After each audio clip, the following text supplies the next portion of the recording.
अच्छा तो भाई ब्रॉक लेसनर ने बिना वार्निंग के रिंग में आकर समरस्लैम का पूरा नक्शा ही बदल दिया और सेथ रॉलिंस ने रोमन को ऐसी बातें सुनाई जो उसने कभी एक्सपेक्ट नहीं की थी। चलें रॉ का रिकैप शुरू करते हैं। शो शुरू होता है सीधा सीधा किंग ऑफ द रिंग वाले ओबा फेमी से। भाई इस बंदे ने एंट्रेंस में भी ऐसे ही क्राउन के साथ लेके आ गया, फुल रॉयल स्टाइल। क्राउन का रिएक्शन भी एग्जैक्टली वही था जो डब्ल्यूडब्ल्यूई चाहती है। लोग उसे रूलर वाले अंदाज में देख रहे थे और ओबा ने भी मौका नहीं छोड़ा, सीधा बोल दिया मैं रूलर नहीं किंग बुलाओ क्योंकि मैं 2026 का king of the ring winner हूँ। अब यहाँ बात एक अप्रिशिएट करनी पड़ेगी, ओबा फेमी का कैरेक्टर वर्थ कमाल का है। बंदे की बॉडी तो देखो, लगता है खतरनाक मॉन्स्टर है और जब माइक पकड़ता है तो बहुत तगड़े प्रोमोस रखता है। ये बैलेंस बहुत कम लोगों को आता है और भाई ओबा फेमी ये चीज इजिली कर रहा है। और फिर बिना किसी वार्निंग के थीम बचता है, कोई एडवर्टाइजमेंट नहीं थी, कोई हिंट नहीं थी। ब्रॉक लेसनर सीधा रिंग में आ जाता है, सरप्राइज कर देता है। सबसे इंटरेस्टिंग बात, ब्रॉक आज गुस्से में नहीं था, बिल्कुल रिलैक्स चिल मूड में था। पॉल हेमन के साथ रिंग का चक्कर लगा रहा था और उल्टा ओबा फेमी के लिए क्लैप भी कर रहा था। अब जरा ओबा फेमी का रिएक्शन सोचो, बंदे को ये समझ नहीं आ रहा है कि ये क्या हो रहा है, ये मेरे लिए तालियां क्यों बजा रहा है। ब्रॉड ने हैंडशेक का ऑफर भी किया लेकिन ओबा ने साफ मना कर दिया, ठीक। और ब्रॉक ने बिना किसी रिएक्शन के बोल दिया ठीक है कोई बात नहीं।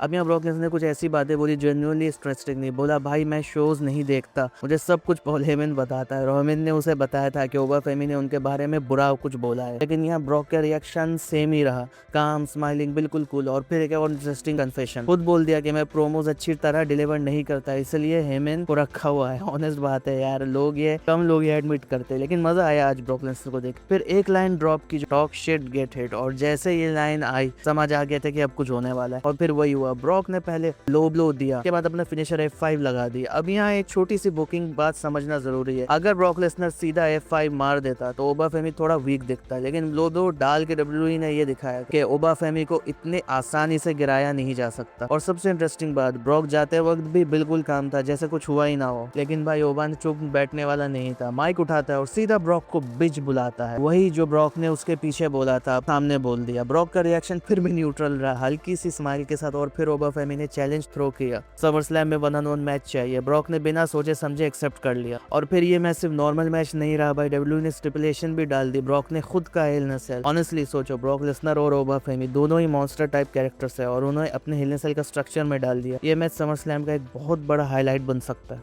फिर बैक स्टेज में एडम पियर्स ओबा फेमी से मैच कंफर्म करवाता और ओबा फेमी ने भी क्लियर बोल दिया क्राउन टाइटल सब साइड में, अभी मेरा पूरा फोकस सिर्फ ब्रॉक लेसनर पे है। अब थोड़ी हट के बात करते हैं, इथन पेज का मैच था और यहाँ एक बार फिर वही पैटर्न दिखा जो हर दफा दिखता है। एनएक्सटी से जो बंदा स्ट्रॉन्ग आता है मेन रोस्टर में आके उसकी मोमेंटम गायब हो जाती है। इथन पेज का भी यही रहा है, रे मिस्टेरियो से मैच सीधे तरीके से हार जाता है। फिर जो हेनरी का सेगमेंट था जिसमें स्पेशल गेस्ट स्ट्रीट प्रॉफिट्स थे। इसके बाद ऑस्टिन थ्योरी आता है, जॉन सीना को हराने वाला पुराना रेफरेंस देता है और फिर मैच होता है हेनरी के अगेंस्ट जिसमें ऑस्टिन थ्योरी क्लीन हार जाता है। और यहाँ एक बार फिर सवाल उठता है, डब्ल्यू ऑस्टिन थ्योरी को सीरियसली पुश कर भी रही है या नहीं। फिर मैच शुरू होता है, लिनाइट वर्सेस जेमी। ये उसका कमेंट्री टेबल पर बैठा होता है। मैच के बीच में कंट्रोवर्सी भी होती है, हेयर पुलिंग का इल्जाम लगता है।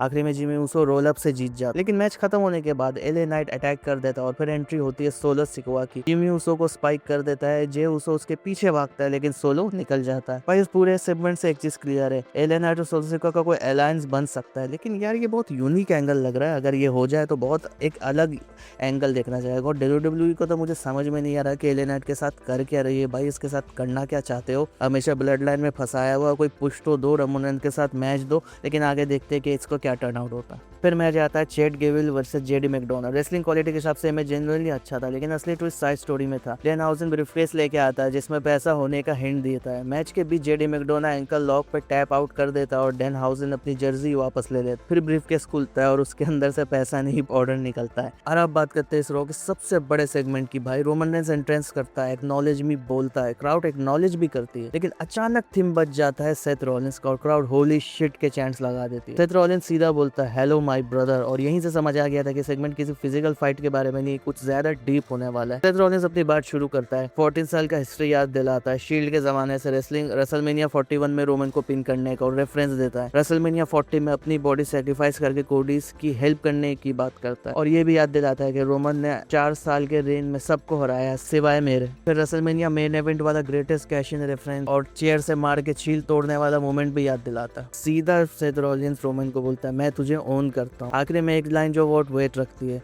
तुमने सब कुछ किया है लेकिन तूने कभी मुझे नहीं हरा पाया, ये तेरा लास्ट चांस है इस लूप को खत्म करने का। रोमन रेंस का जवाब भी उतना ही पावरफुल था, मुझे तुझे हराना नहीं है, मुझे तुझे हराना जरूरी है। अपनी फैमिली को दिखाना है और चैलेंज एक्सेप्ट कर लेता। टाइटल रेस होता और इसी तरह ऑफिशियल मैच कंफर्म हो जाता at SummerSlam, Roman Reigns versus Seth Rollins for the world heavyweight championship. तो भाइयों ये था इस हफ्ते का पूरा Raw recap, Hell in a Cell का अनाउंसमेंट, उसो ब्रदर्स के ड्रामा और एक ऐसा प्रोमो सेगमेंट जो समर स्लैम तक याद रहेगा। तो आप बताएं आपको सबसे ज्यादा पसंद इसमें क्या है, कमेंट सेक्शन में जरूर बताएं। और अगर ये वीडियो पसंद आई है तो इसको जरूर लाइक करें, सब्सक्राइब करें। तो मिलते हैं आपसे नेक्स्ट वीडियो में, तब तक के लिए गुड बाय।